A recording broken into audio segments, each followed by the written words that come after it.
Seorang diplomat muda berprestasi dengan masa depan cerah, tiba-tiba ditemukan tak bernyawa dalam kondisi yang penuh tanda tanya. Bukan hanya hilangnya sebuah ponsel, tetapi juga hadirnya paket misterius yang dikirim ke keluarganya. Polisi menyebut kasus ini sebagai kasus bunuh diri. Namun, benarkah sesederhana itu? Inilah kisah Arya Daru Pangayunan, kasus yang hingga kini masih meninggalkan jejak pertanyaan dan membuat publik bertanya-tanya, apa yang sebenarnya terjadi pada hari itu?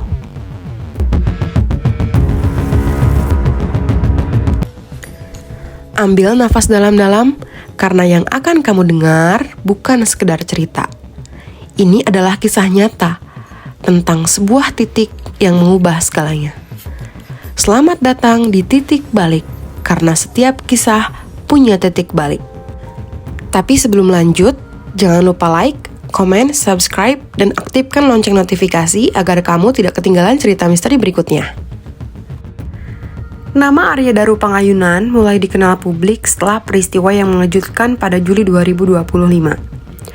Namun, sebelum tragedi itu, Arya adalah seorang diplomat muda Kementerian Luar Negeri Republik Indonesia. Ia dikenal sebagai sosok yang berprestasi dengan karir yang sedang berkembang di jalur diplomasi internasional. Arya menikah dengan seorang perempuan asal Yogyakarta. Istrinya disebut berasal dari keluarga berada, dan mertuanya pun memiliki posisi cukup terpandang di kota tersebut, yakni sebagai seorang guru besar di Universitas Gadjah Mada. Kehidupan rumah tangga Arya tampak berjalan normal, meski ia lebih banyak tinggal di Jakarta untuk urusan pekerjaannya. Untuk memudahkan aktivitasnya, Arya tinggal di sebuah kos di kawasan Menteng, Jakarta Pusat. Kawasan ini dikenal ramai, dekat dengan pusat pemerintahan sekaligus strategis bagi pekerja muda yang berkarir di kementerian atau lembaga negara. Sebagai seorang diplomat, Arya memiliki tanggung jawab besar, menjadi bagian dari wajah Indonesia di dunia internasional. Pekerjaan ini menuntut keseriusan, kecerdasan, serta loyalitas. Arya di mata rekan dan keluarganya adalah seorang yang perfeksionis, cerdas, dan berpendidikan tinggi. Namun, di balik itu, ada potongan kisah yang kelak membuka jalan menuju sebuah misteri besar. Sebuah kisah yang bukan hanya mengejutkan keluarga Arya, tetapi juga masyarakat luas.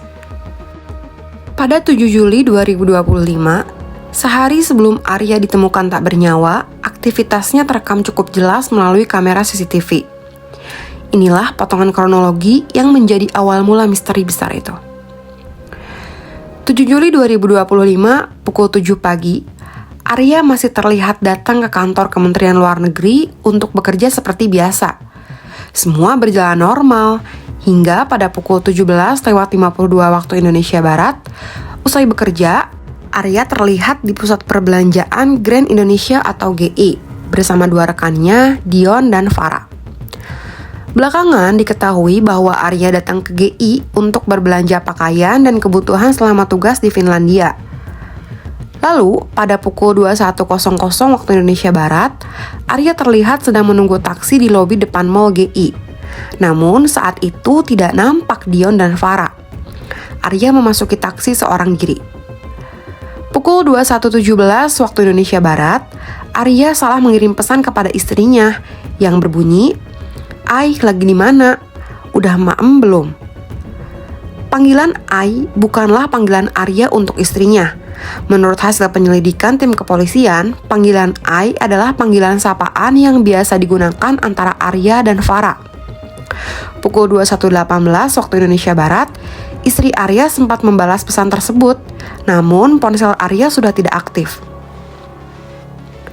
Pukul 21.39 waktu Indonesia Barat, Arya terlihat turun dari taksi, lalu masuk ke gedung Kementerian Luar Negeri membawa tas ransel dan tas belanjaan.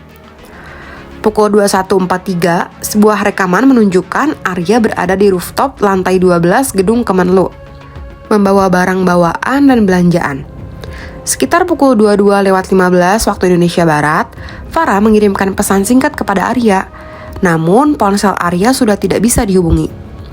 Antara pukul 21.43 hingga 23.09 waktu Indonesia Barat, Arya tetap berada di rooftop selama sekitar 1 jam 26 menit. Belum diketahui pasti apa yang dilakukan Arya di sana. Namun dalam rekaman CCTV, nampak Arya beberapa kali melihat ke bawah sambil mengulurkan tangannya ke tembok pembatas. Menariknya, setelah turun dari rooftop, ia tidak lagi membawa tas ranselnya maupun tas belanjaan sebelumnya. Pukul 23.23 waktu Indonesia Barat, Arya tiba di kos Menteng dan masuk ke dalam kamarnya. Lalu, pukul 23.24 waktu Indonesia Barat, terlihat muncul rekaman CCTV saat Arya sedang membuang sebuah kantong plastik hitam besar, sebelum kemudian masuk kembali ke dalam kamar. Sejak saat itu, tidak ada lagi rekaman CCTV yang merekam Arya keluar dari kamar kos sederhana di Menteng. Gerakannya berhenti tepat di dalam kamar, membawa kita ke titik misteri berikutnya. Keesokan harinya, tanggal 8 Juli 2025, pukul 00.27 waktu Indonesia Barat, penjaga kos nampak mondar-mandir di sekitar kamar Arya. Atas permintaan istri Arya, penjaga kos nampak memperhatikan kamar Arya dengan seksama, sebab Arya tidak dapat dihubungi. Pukul 5.20 dan 5.27 waktu Indonesia Barat, penjaga kos kembali mengecek kamar Arya. Namun tidak ada hal mencurigakan. Semua nampak sepi dan terlihat baik-baik saja. Akhirnya, pada pukul 7.37 waktu Indonesia Barat, penjaga kos kembali mengecek kamar Arya. Setelah tidak ada jawaban saat dipanggil, pihak kos memutuskan menghubungi petugas. Ketika pintu kamar akhirnya dibuka, Arya ditemukan sudah tidak bernyawa di dalam kamarnya. Tubuhnya ditutupi selimut dari kaki sampai kepala. Dan ketika selimut tersebut dibuka, kepala Arya sudah terlilit lakban kuning dengan sangat rapi sampai ke leher. Ada hal penting yang segera diketahui polisi, yakni sejumlah barang milik Arya tidak ditemukan di lokasi. Telepon genggam pribadinya menghilang, begitu pula tas ransel dan tas belanja yang dibawanya ketika sempat naik ke rooftop pada malam sebelumnya. Hilangnya barang-barang ini menimbulkan dugaan bahwa ada informasi penting di dalam ponsel maupun isi tas yang mungkin berkaitan dengan peristiwa malam itu. Tak hanya itu, keluarga Arya juga mengungkapkan sebuah fakta lain yang menambah misteri. 1 hari setelah kematiannya, yakni tanggal 9 Juli 2025, keluarga Arya sempat menerima sebuah paket anonim yang dikirim ke rumahnya di Yogyakarta. Isi paket tersebut cukup janggal, yakni sebuah amplop berwarna coklat yang di dalamnya terdapat styrofoam dengan 3 gambar sederhana. Masing-masing bergambar bunga, bintang, dan tanda love atau hati. Hingga kini, belum jelas apa makna dari simbol-simbol itu dan siapa pengirim sebenarnya. Pihak keluarga menduga paket itu mungkin menjadi pertanda atau pesan tersembunyi, meski belum ada penjelasan resmi dari penyidik. Dari sisi hubungan sosial, penyelidikan juga menyoroti pertemuan Arya dengan 2 orang di Grand Indonesia pada 7 Juli. Mereka adalah Dion dan seorang perempuan bernama Farah. Kedekatan Arya dengan perempuan ini sempat menjadi bahan pembicaraan publik, karena interaksi terakhir mereka terekam jelas oleh CCTV dan terjadi hanya beberapa jam sebelum Arya ditemukan meninggal dunia. Farah adalah seorang rekan Arya dari kantor Kementerian Luar Negeri. Arya bertugas di bagian Direktorat Pelindungan WNI, sementara Farah bertugas di Direktorat Konsuler.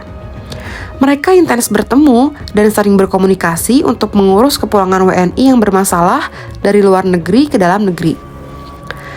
Farah juga sudah berkeluarga, suaminya bukanlah orang sembarangan. Dikutip dari video penelusuran Tempo, suami Farah adalah seorang tentara angkatan laut yang pada tahun 2024 diberi tugas untuk mengomandoi sebuah kapal perang Indonesia. Meski demikian, belum ada informasi resmi dari pihak kepolisian mengenai hubungan kedekatan Farah dan Arya. Kejanggalan lain dalam kasus ini adalah rekaman CCTV yang dikeluarkan secara berkala oleh tim kepolisian. Perlu beberapa waktu bagi polisi untuk mempublikasikan hasil rekaman CCTV di kosan Arya. Selain itu, dalam beberapa rekaman, nampak adanya perubahan posisi kamera CCTV. Namun, hal ini akhirnya diklarifikasi oleh pihak penjaga kos. bahwa adanya perubahan sudut perekaman kamera CCTV tersebut memang inisiatifnya untuk merubah posisi kamera agar lebih mengarah ke kamar Arya setelah adanya kabar dari istri Arya bahwa Arya tidak bisa dihubungi. Penjaga kos berdalih saat itu ia tidak ingin disalahkan bila ada hal-hal buruk yang terjadi saat kamar Arya dibuka paksa pada Selasa pagi 8 Juli 2025. Kasus meninggalnya Arya Daru Pangayunan bukan hanya meninggalkan duka bagi keluarga, tetapi juga memunculkan beragam pertanyaan di tengah masyarakat. Seorang diplomat muda dengan rekam jejak baik tiba-tiba ditemukan tidak bernyawa dengan kondisi yang janggal. Polisi melalui konferensi pers resmi menegaskan bahwa kasus ini bukanlah tindak pidana. Kabid Humas Polda Metro Jaya, Kombes Ade Arisham Indradi, menyatakan tidak ditemukan tanda-tanda keterlibatan orang lain. DNA yang diperiksa hanyalah milik Arya, termasuk pada lakban yang melilit kepalanya. Tidak ada bercak darah, sperma, atau material biologis milik orang lain di lokasi kejadian. Berdasarkan otopsi, penyebab kematian adalah gangguan pernafasan atau mati lemas, bukan karena racun atau zat berbahaya lainnya. Obat yang ditemukan hanyalah paracetamol dan chlorpheniramine, obat flu dan alergi yang umum digunakan sehari-hari. Sementara itu, hasil forensik dari Rumah Sakit Cipto Mangunkusumo atau RSCM juga mencatat sejumlah detail lain. Dokter forensik menjelaskan adanya luka lecet, memar, serta luka terbuka pada bibir bagian dalam, kelopak mata, dan lengan atas kanan. Luka-luka ini menunjukkan tanda perdarahan intravital, artinya terjadi saat Arya masih hidup. Di organ dalam ditemukan pembengkakan paru, pelebaran pembuluh darah, dan pendarahan kecil di berbagai jaringan tubuh. Temuan ini meski tidak serta-merta menunjukkan tindak kekerasan berat, tetap menyisakan ruang untuk interpretasi lebih lanjut mengenai kondisi sebelum kematian. Di sisi lain, pihak keluarga menegaskan bahwa mereka menolak jika kasus ini dikategorikan sebagai bunuh diri. Kakak ipar Arya, Meta Bagus, menyampaikan bahwa adik iparnya tidak menunjukkan tanda-tanda depresi atau tekanan mental sebelum peristiwa tersebut. Menurut keluarganya, Arya justru sedang berada di masa produktif dalam karirnya dan masih memiliki banyak rencana untuk masa depan. Arya bahkan berencana memboyong keluarganya, termasuk orang tua dan mertuanya, untuk ikut tinggal di Finlandia. Arya bersama istrinya juga sudah merencanakan pendidikan terbaik untuk anak-anaknya selama di Finlandia. Mereka seharusnya dijadwalkan terbang ke Finlandia pada tanggal 29 Juli 2025. Namun, takdir berkata lain. Kini, istri Arya juga menghadapi situasi sulit, bukan hanya karena kehilangan sosok suami, tetapi juga karena munculnya misteri lain. Hilangnya ponsel Arya, pesan WhatsApp yang sempat salah kirim, hingga paket anonim yang dikirim ke rumah keluarga di Yogyakarta. Semua hal ini memperkuat rasa penasaran publik dan memicu berbagai spekulasi. Meski demikian, hingga saat ini posisi resmi aparat penegak hukum tetap sama, yakni kasus ini dinyatakan sebagai dugaan bunuh diri, berdasarkan hasil penyelidikan forensik dan rekaman CCTV yang ada. Namun, banyaknya kejanggalan dalam kasus ini membuat masyarakat merasa masih ada banyak hal yang belum sepenuhnya terjawab. Hingga kini belum ada tersangka yang ditetapkan. Polisi menyatakan kasus ini tetap terbuka jika ada bukti baru yang muncul. Akhirnya, kasus Arya Daru Pangayunan menjadi pengingat bahwa bahkan dalam kehidupan seorang diplomat yang tampak mapan, bisa tersembunyi kompleksitas personal yang tidak diketahui publik. Pertanyaan yang tersisa mungkin tidak pernah mendapatkan jawaban tuntas. Tetapi satu hal yang pasti, kisah ini membuka ruang refleksi tentang kesehatan mental, tekanan pekerjaan, serta bagaimana publik seringkali hanya melihat permukaan dari kehidupan seseorang. Lantas, apakah benar Arya memilih mengakhiri hidupnya sendiri? Ataukah ada hal lain yang masih tersembunyi dari pandangan kita? Kini kita hanya bisa menunggu jawaban dari waktu dan kebenaran yang perlahan terungkap. Dan mungkin pertanyaan yang lebih penting adalah, Apakah kita siap menerima apapun kenyataan yang sebenarnya terjadi?